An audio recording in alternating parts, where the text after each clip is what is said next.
Today I'm going to be talking about solubility. And so some of you might have used the word solubility before or know what the word solubility means, but what it is it's something dissolving in something else. And so I'm going to talk about some different rules with that and how it works. And so here this is the first rule. It says like dissolves like, and this is like the biggest rule with solubility. What this means is that if you've got polar substances, they're going to dissolve in other polar substances. If you've got nonpolar substances, they're going to dissolve in nonpolar substances. But a polar substance won't dissolve in a nonpolar substance and vice versa. And so take a second and try and think of two substances that don't mix together.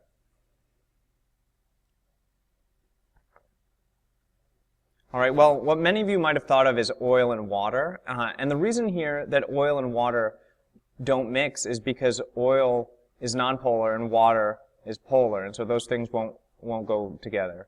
I've got a short list here of things that I want you to know in terms of their polarity or non-polarity. So water, sugar, oil, sodium chloride, and soap. All of those things. Make sure that you know by the time of the test whether those are polar or non-polar. Now, with soap, this is sort of an interesting thing. Soap is considered both polar and non-polar, and the reason is because part of the molecule, what we call the head of the molecule, is polar. And so that part is attracted to water, or we say it's hydrophilic. The tails on the soap, the two ends of the molecules, are non-polar, and so we call those hydrophobic or water hating. And the reason why soap is actually really useful is because it can mix with both polar and non-polar substances. So if you were to get, say, grease or something like that on your clothes, it would be hard to clean it off because the water wouldn't mix with the oil from the grease, and so it would be hard with just water to get that off. But by putting soap in there, what you do is you allow the soap to sort of surround those grease particles and then be carried off in the water, because soap can mix with both. And so that's why we use detergents when we wash our clothes. That's why we use dish soap when we wash our dishes, is because soap is kind of, the intermediary between polar and non-polar substances, so that they can kind of mix together all together. Just a vocab word here, a couple of them. Miscible means that it will dissolve or it will mix. You can remember miscible kind of sounds like mixable, and so miscible substances mix. Immiscible substances won't mix. All right, and so you can remember like dissolves like, so any two that are polar or any two that are nonpolar would be miscible, but if you have a polar with a nonpolar, that would be immiscible.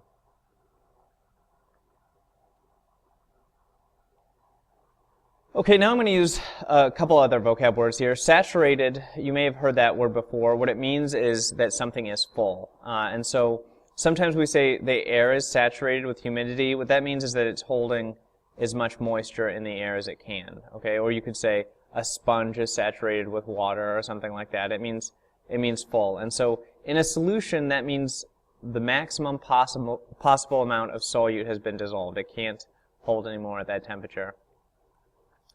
Unsaturated then means not full, or that more solute could be dissolved.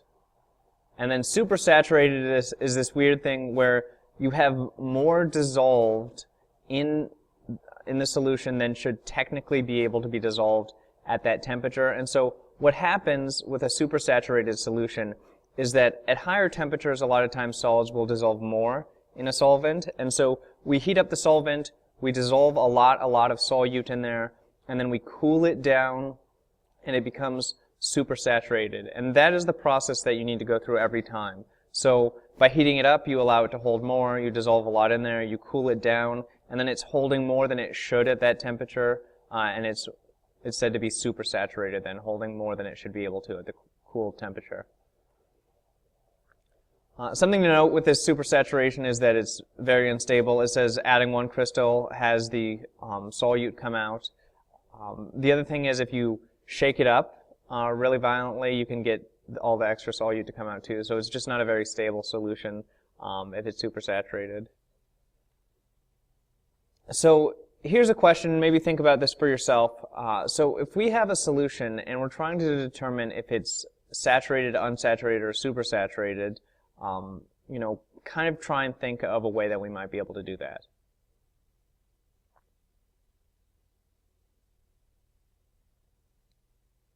Okay, maybe you came up with this. If you add a little bit of solute, it will tell you. So if it's saturated, then that crystal that you add, if you add it like an individual crystal, it won't dissolve. It will just settle to the bottom. All right. If it is unsaturated, it will dissolve, so you'll see the little crystal disappear, and then you'll know that your solution was unsaturated. And then if it's supersaturated, then a bunch of extra crystals are going to come out of solution. I'm going to actually link to another video in the notes for this video, so if you look down below, you'll see a link to a video online of a teacher going through and doing this. Also, Lab 44 that we did in class was on supersaturation, so if you were present for that, you would have seen it. But this is sort of what it looks like if a solution is supersaturated. You put one crystal in there, and then a whole bunch of crystals just come out of solution, and they spread out like this, okay? All right, the last thing we're going to talk about on the set of notes is solubility curves. What this is, you can read over here on the side that it says that it's listing the solubility of these different substances, and it's saying how many grams of solute dissolves per 100 grams of water. And so this is a solubility curve for water. It's got temperatures here on the bottom. And it says, what observations do you make? Well, some things that you might notice are that different substances have different steepness in terms of how much is soluble. You know, we've got something like KNO3 looks very, very steep. NaCl, that's this line here, it's hardly, you know, it's hardly going up at all as the temperature increases. Some of them go down. You might notice that gases, as the temperature goes up, the solubility of the gases goes down.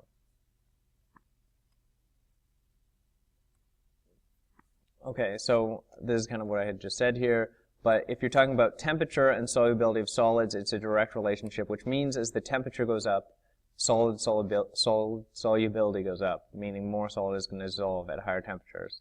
With gases on the other side, it's going to be indirect or inverse, meaning as the temperature goes up, gas solubility is going to go down. And then if you sort of understood what I said about supersaturation earlier, if it's a steeper line, it's going to mean that you have more possibility of supersaturation. The reason that this is because the way, remember, that we supersaturate something is by heating it up, and then we dissolve a lot of solute in it, and then we cool it down, and so that's just a lot easier if it's a steeper line. So for instance, if we had this KNO3 here, and we heated it up to 70 degrees, all right, KNO3, that's this line, at 70 degrees, we could dissolve something like 135 grams of solute in there. All right, if we cool then the water down after that point down to 10, it should only be holding something like 22. All right, and so all of this extra solute is dissolved in there, and so it's supersaturated. Something to note with gases is the way that you'd achieve supersaturation is actually by cooling it and then dissolving a bunch of gas in there and then heating it up, and then it would be supersaturated. The thing with gases, though, is they tend to come very easily out of solution, and so having a supersaturated solution of a gas, you know, it wouldn't last very long. It's even more unstable than normal supersaturation is. So this last thing is just testing your ability to read these charts. So it says how much KNO3 is going to dissolve in 100 grams of water at 50 degrees. So we find 50 degrees, we find KNO3, it's right here, okay. Try and estimate what that looks like over here on the side. Okay, I say it's something about 87, all right. If you go to 60 degrees, we're going to jump over 10 degrees here and go up. It looks like that's about 110. All right, and then this next question is, what's going to happen if you add 100 grams of the solute and it's 50 degrees? So 50 degrees again, we're going back, 87 grams can be held. It says what happens if you add 100. Now, two thoughts might come to mind. One is that it will be supersaturated. The other is that not all of it will dissolve. Hopefully, you see that it's the second option. Not all of it's going to dissolve. So what we're going to do is put the 100 grams in there, 87 is going to dissolve, and 13 is just going to settle to the bottom. Because remember, we don't make supersaturated solutions by adding extra solute. What we do, we have to heat it up and then add solute and then cool it down. You can't just add 100 grams and have it become supersaturated. All right, well that is it. Make sure that you understand these solubility curves for the test because there will be some questions on them. Other than that, there'll be a little bit more work on this on Lab 44, so if you didn't do that in class, maybe come in and ask some questions about it.